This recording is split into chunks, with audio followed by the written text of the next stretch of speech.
शलोम everyone, प्रभु यीशु मसीह के नाम में आप सबको जय मसीह की और बहुत सारी आशीषें और बरकतें। आपका भाई अमित मलिक आज आपके लिए प्रभु यीशु मसीह के वचन को लेकर आया है और मैं विश्वास करता हूं कि जब आप आज फिर से प्रभु यीशु मसीह के वचन को आप सुनेंगे और ओबे करेंगे, आपके जीवनों में आशीषें और बरकतें आएंगी, आपके घरों में आशीषें और बरकतें आएंगी और आपकी मिनिस्ट्री में बहुत सारी जो है बढ़ोतरी होगी। ये मेरा विश्वास है। और हमने पिछली वीडियो में हमने देखा कि मिस्ट्री ऑफ सरपेंट सीड, शैतान के बीज का जो रहस्य है उसके बारे में हमने पिछली वीडियो में हमने देखा था कि कैसे यीशु मसीह ने शैतान के सर को कुचला उस कल्वरी क्रूस के ऊपर। और हमने दाऊद के साथ उसके कुछ पॉइंट्स को देखा था कि दाऊद जो था, जब वो फिलिस्ती के साथ लड़ने के लिए गया, उस गोलियत के साथ लड़ने के लिए गया और गोलियत का सर जो है वो काट करके वो यरूशलेम में लेकर आया। और यरूशलेम में जो गोलगथा जो पहाड़, कल्वरी जो पहाड़ कहलाया जाता है, और उस पहाड़ में उसने उसके सर को दफनाया। और हमने ये भी सुना था कि हिस्ट्री बताती है, इतिहास बताता है कि जो शम जो था वो आदम के स्कल्स को वो लेकर आया और यरूशलेम में लेकर आया। और यरूशलेम के उसी पहाड़ में जहाँ पर गोलियत का सर जो था वो दबाया गया था, उसी पहाड़ में उसने आदम के स्कल्स को, उसकी बॉडी को दफनाया। और हमने ये भी देखा था कि यीशु मसीह का जो लहू है वो आदम और उसकी पापों को वो धो रहा है। और यीशु मसीह का जब लहू बह रहा था, हाथों पाँव में कील ठोके थे, यीशु मसीह का लहू बह रहा था। और जो दाऊद गोलियत का सर काट करके लेकर आया था और वहाँ पर दफनाया गया था, और वो जो सर जो दाऊद गोलियत का लेकर आया था, जो गोलियत का सर है, वो ये दर्शाता था कि यीशु मसीह शैतान के उस सर को कुचल रहा है, उस शैतान के जो सीड को, उस दैंत के सर को वो कुचल रहा है।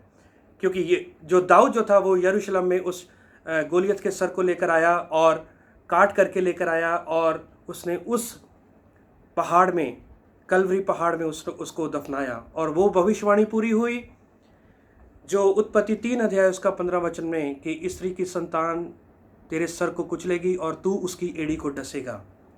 यहाँ तक हमने देखा था और वाकई में यीशु मसीह ने हमें जीत दिलाई और हम जीते हुए हैं। और प्रभु यीशु मसीह ने शैतान का सर कुचला। और उसके बाद हमारी ज़िंदगी इसके साथ कैसे जुड़ती है, कैसे हमने विक्ट्री पाई है, कैसे हमने जीत पाई है, ये हमने देखना है। आपको पता है कि जब पौलुस और पतरस के दिनों में बहुत ज़्यादा परसिक्यूशन था, चेलों के ऊपर बहुत सारा परसिक्यूशन, बहुत सारा सताव जो यीशु मसीह के पीछे चलने वाले जो लोग जो थे उनके ऊपर होता था, जिंदा जला दिया जाता था। और बहुत सारा सताव उन लोगों के ऊपर जो यीशु मसीह के पीछे चलने वाले लोग थे, उनके ऊपर बहुत सारा सताव था। कैसे उनके जो सर को धड़ से अलग कर दिया गया, कैसे उनको जिंदा जला दिया गया जो यीशु मसीह के पीछे चलने वाले लोग थे। और ऐसे ही जब पौलुस की ज़िंदगी के बारे में हम देखते हैं कि पौलुस भी जो था वो सताने वाला था, पर प्रभु यीशु मसीह ने उसकी ज़िंदगी जो है वो बदल के रख दी। वो भी सताता था, उसने भी बड़े सारे कत्ल किए, उसने भी बड़े सारे मसीही लोगों को मारा। पर एक समय आया कि प्रभु यीशु मसीह के अनुग्रह के द्वारा, उसकी दया के द्वारा और उसके वचन के द्वारा पौलुस ने साल्वेशन को पाया, उसने उद्धार को पाया, उसने छुटकारे को पाया। और पौलुस जो था वो यीशु मसीह के पीछे चलने वाला बन गया और यीशु मसीह का सुसमाचार वो सुनाने वाला, दुनिया भर में उसने सुसमाचार सुनाया। यूरोप में उसने सुसमाचार सुनाया, यहूदियों के बीच में, अन्य जातियों के बीच में, बहुत सारे लोगों के बीच में उसने वो जो सुसमाचार प्रभु यीशु मसीह का सुनाया। और पौलुस जो है वो लोगों को बहुत उत्साहना देता है। एक वो इंसान जो लोगों को मारता था और वो लोगों को जिंदा जला देता था, और वही इंसान वो प्रेम की बातें कर रहा है, वही इंसान जो है वो प्यार की बातें कर रहा है, और वही इंसान कहता है कि यदि तुम्हारे अंदर प्रेम नहीं है तो वो कुछ भी नहीं है। मैं एक वचन की ओर आपको लेके जाना चाहता हूं कि 2-3 मैं उदाहरणें आपको बताऊंगा और उसके साथ हम प्रार्थना करेंगे। मैं चाहता हूं कि हम शुरू करने से पहले भी हम प्रार्थना करेंगे। आइए हम सब अपनी आंखों को बंद करेंगे और अपने सरों को झुकाएंगे, और मैं चाहता हूं कि सब ये कहें कि प्रभु यीशु आज अपने वचन के द्वारा मेरे साथ बात कर।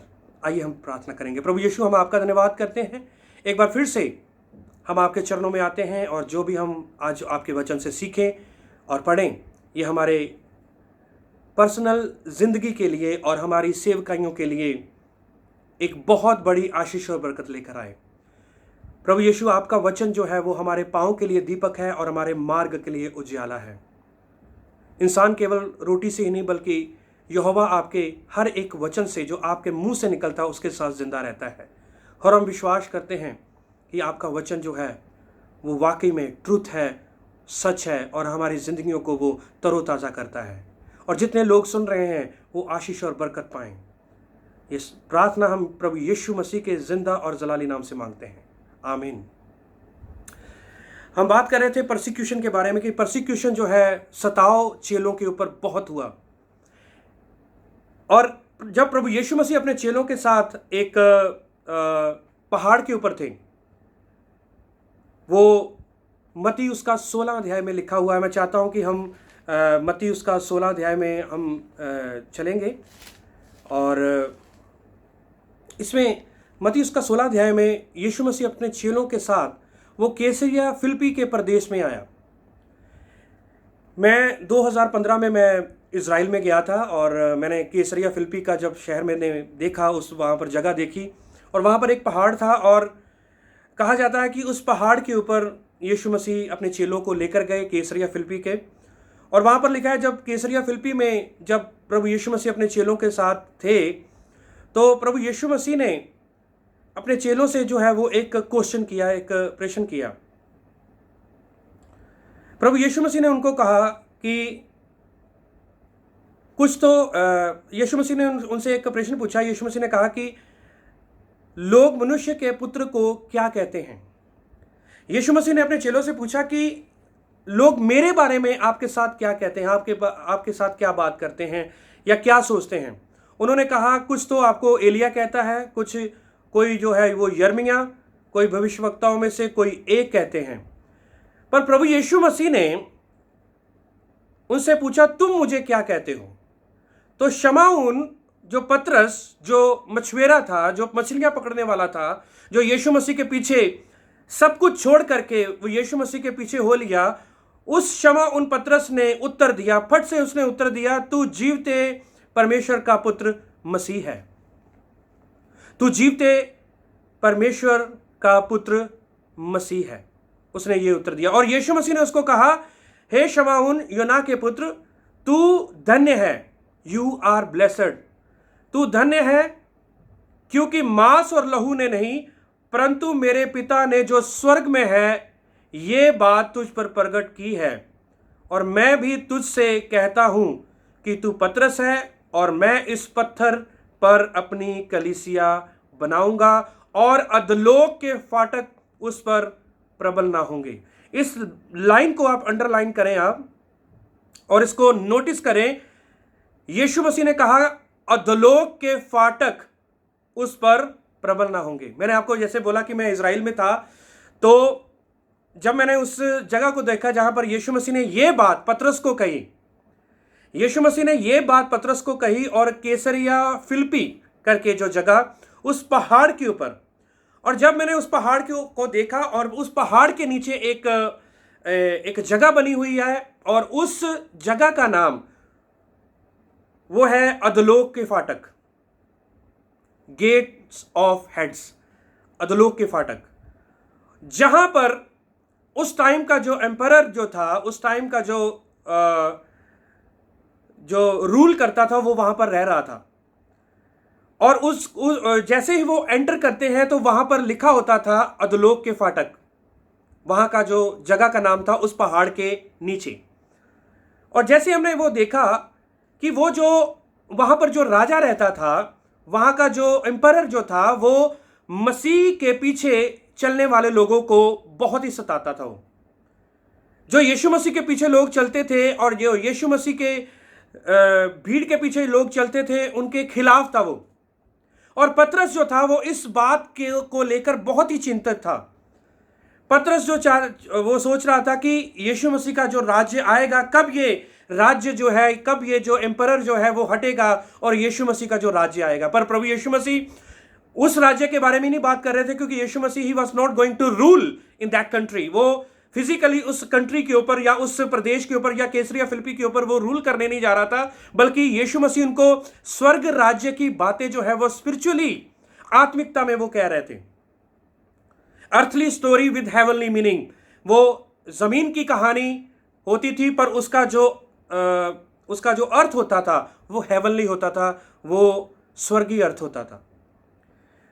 तो प्रभु यीशु मसीह ने उस पतरस को, जो मछुएरा था, जो अपना सब कुछ छोड़ करके यीशु मसीह के पीछे हो लिया था, और उस पतरस को कह रहा कि तू पतरस है, तू शमौन योना के पुत्र, तू पतरस है, तू मैं इस पत्थर के ऊपर अपनी कलीसिया बनाऊंगा और अधोलोक के फाटक भी इसके ऊपर प्रबल नहीं होंगे। क्योंकि चेले परेशान थे, चेले जो थे वो डरे हुए थे, उस एम्परर के जो वहां का राज कर रहा था उससे डरे हुए थे।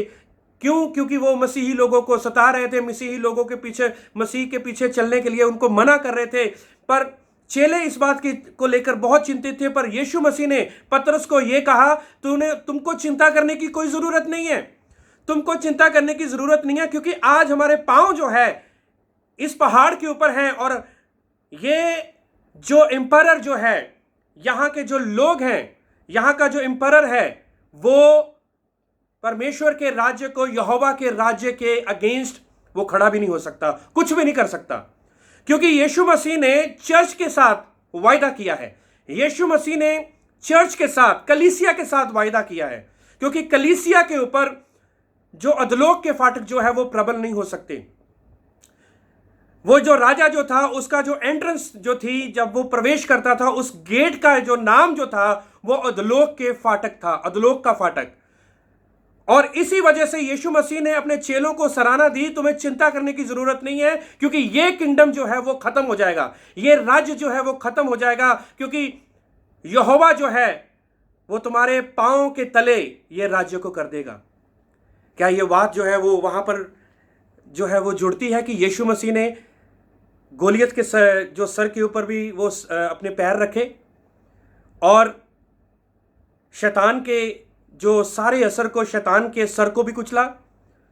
और जैसे दाऊद जो था उसके सर को काट के लेकर आया, गोलियत के सर को काट के लेकर आया, और यरूशलेम में जो पहाड़ था, गोलगथा जो पहाड़ था, उसमें उसने उस सर को दफनाया, और यीशु मसीह ने उस जो दैंत के सर को वो कुचला, और भविष्यवाणी पूरी हुई कि जो शैतान का जो सीड है, उसका जो बीज है वो कुचला जाएगा, उसके सर को कुचला जाएगा।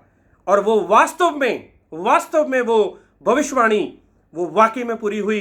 यीशु मसीह ने उस दैंत के सिर को कुचला, और दैंत का सिर जो है उस पहाड़ के नीचे था।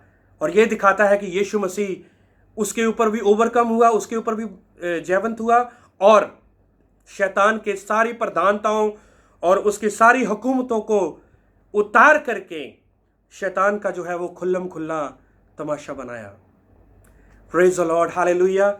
और जैसे हम यीशु मसीह के पीछे चलने वाले लोग हैं, हमें डरने की ज़रूरत नहीं है, क्योंकि सारी जो प्रधानताएं हैं, सारी जो शैतान की जो शक्तियां हैं वो हमारे पाँव के नीचे की गई हैं। सारी बीमारियां जो है वो हमारे पाँव के नीचे की गई हैं। सारी हुकूमतें जो हैं वो हमारे पाँव के नीचे की गई हैं। सारी जो अंधकार की जो शक्तियां हैं वो हमारे पाँव के नीचे की गई हैं, और हमारा कोई कुछ भी बिगाड़ नहीं सकता जितनी देर तक यहोवा ना चाहे। जितनी देर तक यहोवा ना चाहे उतनी देर तक हमारा कोई बाल भी बांका नहीं कर सकता। यदि यहोवा ही घर को ना बनाए तो बनाने वाले की मेहनत व्यर्थ है। यदि यहोवा ही शहर की रखवाली ना करे तो रखवाले का जागना भी व्यर्थ है।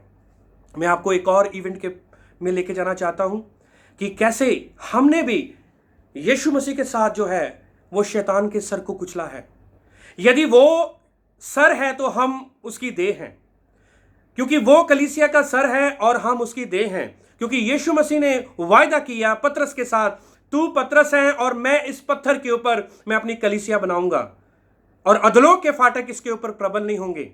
यदि कलीसिया यीशु मसीह ने बनाई है, यदि यीशु मसीह ने कलीसिया के साथ वायदा किया है, चर्च के साथ वायदा किया है, तो यह भी है कि जो यीशु मसीह की जो कलीसिया है, यदि कलीसिया उसके दायरे में है और उसके लहू के अंडर है, उसके हाथ के नीचे है, तो कोई भी कलीसिया का बाल बाका भी नहीं कर सकता। ना कोरोना वायरस, ना कोई भी वायरस, ना कैंसर, ना मरी, ना कोई भी बीमारी आपका कुछ नहीं बिगाड़ सकती, जितनी देर तक यहोवा ना चाहे।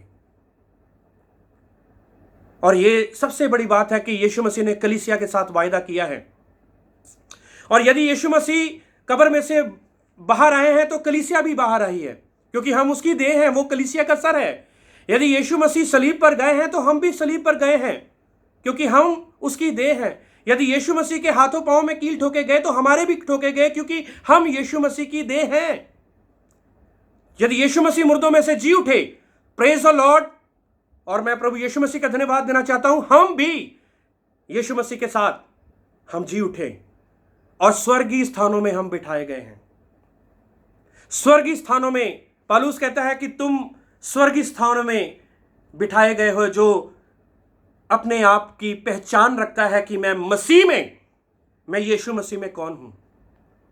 जो अपनी पहचान रखता है कि यीशु मसीह मेरे लिए मारे गए, गाड़े गए, तीसरे दिन मुर्दों में से जी उठे, और वो आज भी मेरे लिए जिंदा है और मेरे लिए है, और मेरा कोई बाल भी बाका नहीं कर सकता, क्योंकि शैतान का जब हम सामना करते हैं तो वो हमसे भाग जाता है। और मैं आपको एक इवेंट में लेकर जाना चाहता हूं, एक छोटी सी स्टोरी में लेकर जाना चाहता हूं। और वो ये बात है कि जब नीरो के टाइम में, नीरो राजा के बारे में आपने सुना है, नीरो राजा जो है वो रोमन एम्परर जो था, वो जब चेले सुसमाचार प्रचार कर रहे थे, नीरो जो एम्परर जो था वो गोद लिया हुआ था। He was adopted son of Caesar. Caesar जो था, जो सीनियर जो सीजर जो था उसका ग्रैंडफादर था, और नीरो जो था वो अडॉप्टेड सन था, वो उसको गोद लिया गया था। पर यह उस समय की बात है जब नीरो जो है वो राज कर रहा था, वो एम्परर था, और मसीही लोगों को वो बहुत मारता था, बहुत सताता था, यहां तक कि पतरस को उल्टा सलीब के ऊपर लटकाया गया। यह भी नीरो ने करवाया। और पौलुस का जो सर जो था वो धड़ से अलग किया गया, यह भी नीरो ने किया।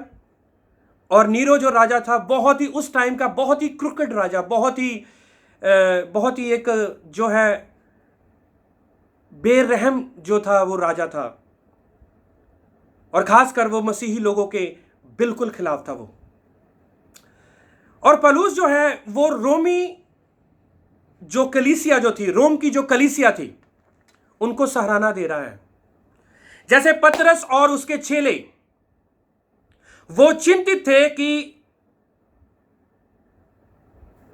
यीशु मसीह के पीछे चलने वाले जो लोग हैं वो सताए जा रहे हैं, यीशु मसीह के पीछे चलने वाले लोग जो हैं उनको मारा जा रहा है, सताए जा रहे हैं, और यीशु मसीह कैसरिया फिलिप्पी के पहाड़ के ऊपर और चेलों को सराहना दे रहे हैं कि अधलोक के फाटक भी तुम्हारे ऊपर प्रबल नहीं होंगे, क्योंकि यीशु मसीह ने ये वायदा पतरस के साथ किया कि मैं तुम्हारे द्वारा कलीसिया बनाऊंगा। और वाकई में पेंटिकोस के दिन जब पतरस ने प्रचार किया और लोगों के जो दिल जो थे वो छिद गए, वहां पतरस के प्रचार के द्वारा, पतरस के वचन के द्वारा जो है वो लोगों के दिल छिदे थे, और तभी आत्मा जो था उनके ऊपर उतरा। वो आत्मा जो था वो यीशु मसीह का वचन ही उतरा था उनके ऊपर। वचन के द्वारा, वचन जैसे ही उतरा, उनके जीवन जो थे वो छिद गए। जब वचन, कई बार आप सोचते हैं कि जब वचन आता है, ठीक है, जब वचन आता है तो कई लोग रोने लग जाते हैं, कई लोग पश्चाताप करते हैं, कई लोग अपने आप को लॉर्ड आई एम सिनर, प्रभु यीशु मैं पापी हूं, मैं गुनाहगार हूं। इसका मतलब वो वचन जो है वो किसी ना किसी के जीवन में वो टच किया है। तो इसी वजह से यीशु मसीह ने उसको कहा कि तेरे द्वारा मैं कलीसिया बनाऊंगा, और पतरस ने प्रचार किया और वहां पर 3000 लोग बच गए, और लोगों ने पश्चाताप किया और लोगों ने बपतिस्मा भी लिया और यीशु मसीह को अपना उद्धारकर्ता करके ग्रहण किया। पतरस ने यह बताया कि आया जो मसीहा जो आया था उसके साथ तुम लोगों ने क्या किया।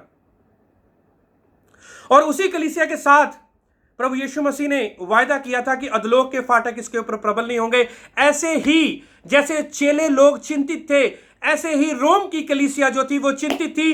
कैसे चिंतित थी, उसको किसने सराहना दी, ये मैं आपको आज बताऊंगा। मेरे साथ खोलेंगे रोमियो उसका 16 अध्याय उसका 20 वचन। लिखा है, शांति का परमेश्वर शैतान को तुम्हारे पांव में शीघ्र कुचलवा देगा। शांति का परमेश्वर शैतान को तुम्हारे पांव से शीघ्र ही कुचलवा देगा। ऐसा ही लिखा है, कुचलवा देगा। इसका मतलब रोम की जो कलीसिया जो थी वो चिंतित थी। किसको लेकर? नीरो राजा को लेकर। रोम की कलीसिया को डर था। किसको लेकर? नीरो राजा को लेकर। रोम की कलीसिया जो थे वो बहुत सारे लोग मारे गए थे, बहुत सारे लोगों को जो है वो कत्ल किया गया था। क्यों? क्योंकि नीरो राजा की वजह से।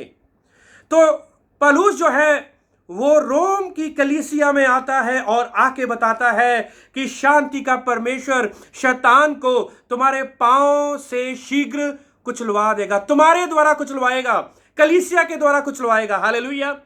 कलीसिया जो है वो शैतान के सिर को कुचलेगी। ये आप इस वचन को मैं चाहता हूं कि दोबारा से आप बार बार इसको वचन को पढ़ें, क्योंकि पौलुस की जो ये सराहना जो थी, पौलुस की जो ये इंकरेजमेंट जो थी वो रोम कलीसिया को लेकर के बहुत ही जबरदस्त थी। और इस कलीसिया के में बहुत सारा सताव हुआ नीरो राजा के द्वारा, क्योंकि नीरो ने बहुत सारे लोगों को मरवा दिया, बहुत सारे चेलों को मरवा दिया, बहुत सारे जो अपोस्टल जो प्रेरित जो थे उनको मरवा दिया। और नीरो राजा जो था वो अपने आप में बहुत ही जो शक्तिशाली वो राजा अपने आप में समझता था। पर आपको पता है एक समय ऐसा आया कि नीरो की फैमिली से ही, ये बाइबल में नहीं लिखा, पर बाइबल में मैं आपको कुछ क्लू दे सकता हूं। पर पूरी जो है, यदि आपको इसके बारे में जानना है कि नीरो की फैमिली में क्या हुआ, तो आपको हिस्ट्री में जाना पड़ेगा, आपको इतिहास में जाना पड़ेगा। क्योंकि मैंने गूगल से भी इतिहास को मैंने देखा और मैंने किताबों से भी इतिहास को देखा। मैंने बहुत सारी इसमें इस वचन के ऊपर स्टडी करके फिर मैं आपके पास आया हूं और फिर ही आपके पास मैं बोलने लगा हूं। क्योंकि जो नीरो राजा जो था उसके बारे में मैं बताऊंगा। उसकी वाइफ ने यीशु मसीह को अपना उद्धारकर्ता, अपना मुक्तिदाता करके उसने ग्रहण किया था। एक बार फिर से रिपीट करना चाहता हूं, नीरो राजा जो था उसकी वाइफ ने यीशु मसीह को अपना उद्धारकर्ता, मुक्तिदाता करके ग्रहण किया था। ये बाइबल से मैं आपको कुछ रेफरेंस भी दे सकता हूं और मैं इतिहास से भी आपको मैं बता सकता हूं। क्यों? क्योंकि अर्ली जो फादर जो था जोसेफस, वहां का जो यूश पर्सन था, क्योंकि बहुत सारे यहूदियों के ऊपर जो नीरो जो राजा था वो सताव कर रहा था। बहुत सारे यहूदी जो लोग थे वो बंदी गृह में थे। बहुत सारे यहूदी जो यीशु मसीह के पीछे, प्रेरितों के पीछे चलने वाले जो लोग थे वो बंदी गृह में डाले गए थे, क्योंकि वो यीशु मसीह का प्रचार कर रहे थे। तो नीरो की जो वाइफ जो थी, जोसेफस जो वहां का रब्बी जो था, जूइश जो लीडर जो था, उसने नीरो राजा की वाइफ के आगे पत्र भेजा, उसके आगे प्लीड किया, एक विनती लिखी कि आप कुछ करो। तो उस पत्र की जो राइटिंग ने उसकी वाइफ को छुआ और वो ये जानने के लिए ये मजबूर हो गई कि ये चेले लोग, ये जितने भी ये लोग हैं, जितने भी ये यहूदी लोग हैं, जितने ये सताए जा रहे हैं, ये किस बात से सताए जा रहे हैं। और जब वो उसकी नीरो की वाइफ इस बात पर पहुंची कि यीशु मसीह की वजह से, यीशु मसीह के प्रेम को फैलाने के लिए या यीशु मसीह के वचन को फैलाने के लिए इनको सताया जा रहा है, इनको तसीहे दिए जा रहे हैं, इनको कत्ल करवाया जा रहा है, इस वजह से इनको जेल में डाला गया। और वो जानना चाहती थी कि वो कौन सा इंसान है, वो कौन सा वो प्रॉफिट हुआ या कौन सा वो नबी हुआ जिसके पीछे ये मर मिटने के लिए तैयार हैं। और वो जो नीरो राजा की जो पत्नी, उसका नाम था सबीना। सबीना जो थी, पहले नीरो ने शादी करी थी एक और लड़की के साथ और उसके साथ डिवोर्स हो गया, पर ये दूसरी पत्नी थी सबीना। और सबीना ये बात को जानने के लिए मजबूर हो गई कि ये जो लोग हैं यीशु मसीह के लिए मर मिटने के लिए क्या क्यों तैयार हो गए? क्या था उस इंसान में? जब उसने ये सारी उसके बारे में स्टडी करी, यीशु मसीह के बारे में, और लिखा है इतिहास में कि प्रभु यीशु मसीह के वचन ने नीरो की वाइफ को छू लिया। यीशु मसीह के वचन ने नीरो की वाइफ को छू लिया और कायल किया, और उसने यीशु मसीह के आगे उसने प्रभु यीशु मसीह की उपस्थिति में अपने पापों का अंगीकार किया, और उसने कहा कि मैं यहूदी लोगों के लिए मैं खड़ी होंगी। उसने वो यहूदी लोगों के लिए वो खड़ी हुई, और वो जो जितने भी जेल में बंद थे उनका जो है वो रिक्वेस्ट करने लगी कि इनको छोड़ दिया जाए। आपको पता है नीरो जो था वो बहुत ही क्रोधित हो गया जब वो उसने अपनी इस वाइफ की बातों को सुना। और नीरो का जो खानदान जो था, उसकी जो वाइफ ने, जब सबीना ने यीशु मसीह को ग्रहण किया, और नीरो जो था वो अपनी वाइफ के भी खिलाफ हो गया। उसने अपनी वाइफ को भी निकाल दिया। उसने उसकी वाइफ जो सबीना जो थी, उसने यीशु मसीह के लिए बड़े दुख झेले। उसने यीशु मसीह के लिए बहुत सारे दुख झेले, यीशु मसीह के लिए बहुत सारी बातें सुनी। हो सकता है उसने बहुत सारी परसिक्यूशन सहा हो यीशु मसीह के लिए, यीशु मसीह के पीछे चलने के लिए। पर यह मैं आपको बताना चाहता हूं कि वो जो उसकी नीरो की पत्नी थी, वो उसी खानदान की वो बहू, या उसी खानदान की जो पत्नी जो है वो कहलाई गई। और इसके बारे में आपको मैं एक रेफरेंस देना चाहता हूँ, फिलिपियों की पत्री, उसका 4 अध्याय उसका 12 वचन। फिलिपियों की पत्री और उसका 4 अध्याय और उसका 12 वचन मैं आपके लिए मैं पढ़ना चाहता हूँ। मैं चाहता हूँ कि आप बाइबल को जब आप खोलेंगे, तब जब आप पढ़ेंगे, तब आपको थोड़ा सा इसके बारे में जो है वो पता लगेगा। और फिलिपियों की पत्री उसका 4 अध्याय उसका 22 वचन में लिखा है,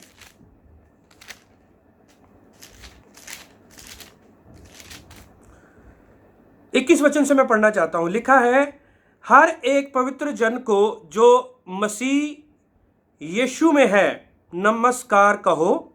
जो भाई मेरे साथ है तुम्हें नमस्कार करते हैं। 22 वचन ध्यान से पढ़ें, 22 वचन ध्यान से देखना। लिखा है, सब पवित्र लोग विशेष करके जो केसर के घराने के हैं, प्रेज द लॉर्ड, सब पवित्र लोग विशेष करके जो केसर के घराने के हैं तुमको नमस्कार कहते हैं। पौलुस ने यह फिलिपियों की कलीसिया को कहा, अंतिम नमस्कार फिलिपियों की कलीसियों को कहा कि मैं तुमको तो नमस्कार करता हूं, तुमको तो मैं अभिनंदन देता ही हूं, पर उसके साथ साथ सब पवित्र लोग विशेष करके जो केसर के घराने के हैं उनको भी मेरी तरफ से नमस्कार है। केसर के घराने को, इसका मतलब केसर के घराने में कुछ रिवाइवल हुआ है, कुछ नहीं, बहुत सारा रिवाइवल हुआ है। इसका मतलब केसर के घराने से जो है उसका आपको मैं बताना चाहता हूं, he was a last emperor of the Roman empire. वो जो नीरो जो था वो उस समय में लास्ट एम्परर गिना गया, और उसके बाद कोई एम्परर नहीं आया। उसके बाद जो है फ्रीडम उनको मिला। उसके बाद जो है रोमन साम्राज्य है वो वहाँ से वॉश आउट हो गया, वहाँ से ख़त्म हो गया। क्यों? क्योंकि नीरो के ख़ानदान में रिवाइवल आ गया। नीरो की वाइफ ने, सबीना ने यीशु मसीह को अपना उद्धारकर्ता करके ग्रहण किया। ये उस बात को दर्शाता है कि शैतान के सर को कुचल डाला, नीरो के सर को कुचल डाला, पर यीशु मसीह ने उसके फैमिली में, उसके खानदान में सबीना के द्वारा वहां पर रिवाइवल कर दिया। और वही खानदान यीशु मसीह के सुसमाचार के लिए वो खड़ा हो गया। वही खानदान यीशु मसीह की कलीसिया के साथ जुड़ गया। ये सबसे बड़ी बात है। आपको पता है वो जो आपके शत्रुओं को भी आपके लिए वो खड़ा कर सकता है। वो आपके शत्रुओं को भी आपके लिए खड़ा कर सकता है। यहां तक कि यदि कौवे जो है, वो जो कौवे हैं वो खाना लेकर आ सकते हैं एलिया के लिए। अशुद्ध जानवर जो है वो एलिया के लिए खाना लेकर आ सकता है। तो क्यों नहीं आपके शत्रु जो हैं, आपके खिलाफ आज जो खड़े हैं, एक दिन आपके साथ वो खड़े हो जाएंगे, आपके पक्ष में हो जाएंगे। जो आपके खिलाफ हैं वो आपके पक्ष में हो जाएंगे। प्रभु यीशु मसीह के नाम से ये याद रखना। ऐ मौत तेरा डंक कहाँ है? आप फतेह पाए हुए लोग हैं, आप जयवंत पाए हुए लोग हैं। पौलुस ने सराहना दी कि जल्द ही शांति का परमेश्वर शैतान को तुम्हारे पांव के नीचे कुचलवा देगा, जल्दी ही। और ये कब हुआ? जब नीरो के घराने में रिवाइवल आया, और नीरो के घराने में कोई भी फिर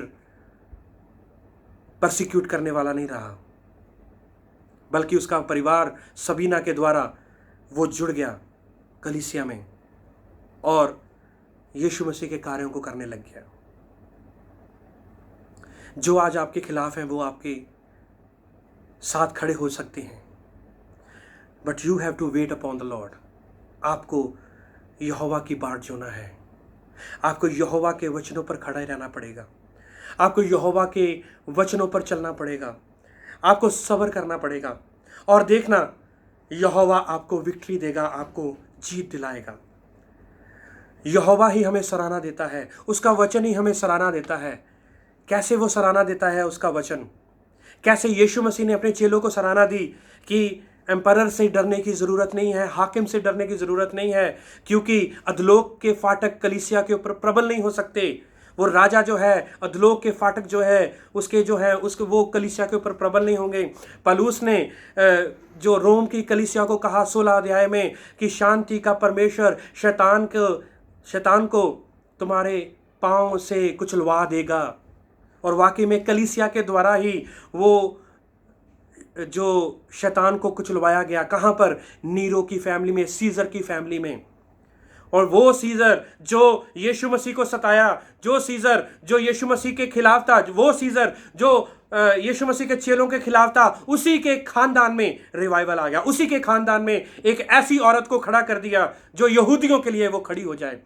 जोसेफस जो रबी था, उसकी किताबों में लिखा हुआ है, वो गवाह है कि नीरो की जो वाइफ है वो यहूदियों के लिए खड़ी हुई, वो यीशु मसीह की कलीसिया के लिए खड़ी हुई। आज यीशु मसीह आपके लिए खड़ा है।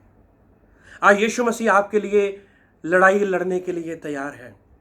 लड़ाई जो है वो आपकी नहीं है, वो यहोवा की है। वो शैतान के सर को वो आपके पांव के तले कर देगा।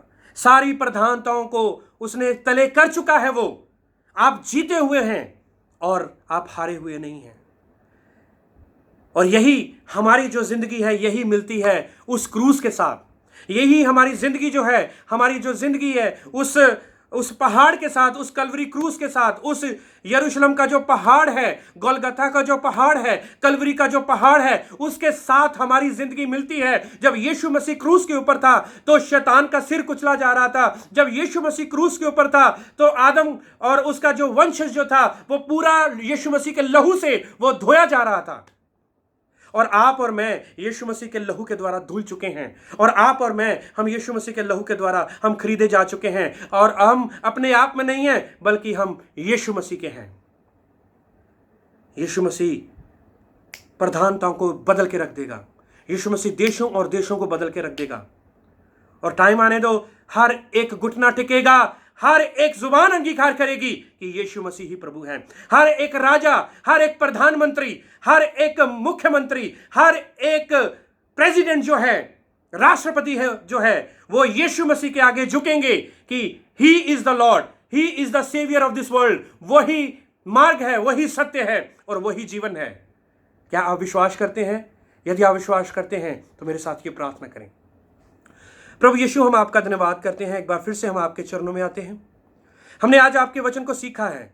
ये सेकंड जो हमने सीरीज को या सेकंड पार्ट को हमने सीखा है कि वो बीज को, जो स्त्री का जो बीज जो था, जो स्त्री की जो संतान जो थी, उसने शैतान के सर को कुचला और शैतान ने उसकी एड़ी को डसा, स्त्री की संतान की एड़ी को डसा। और प्रभु यीशु, हम आपका धन्यवाद करते हैं कि वो भविष्यवाणी पूरी हुई और यीशु मसीह ने शैतान के सिर को कुचला।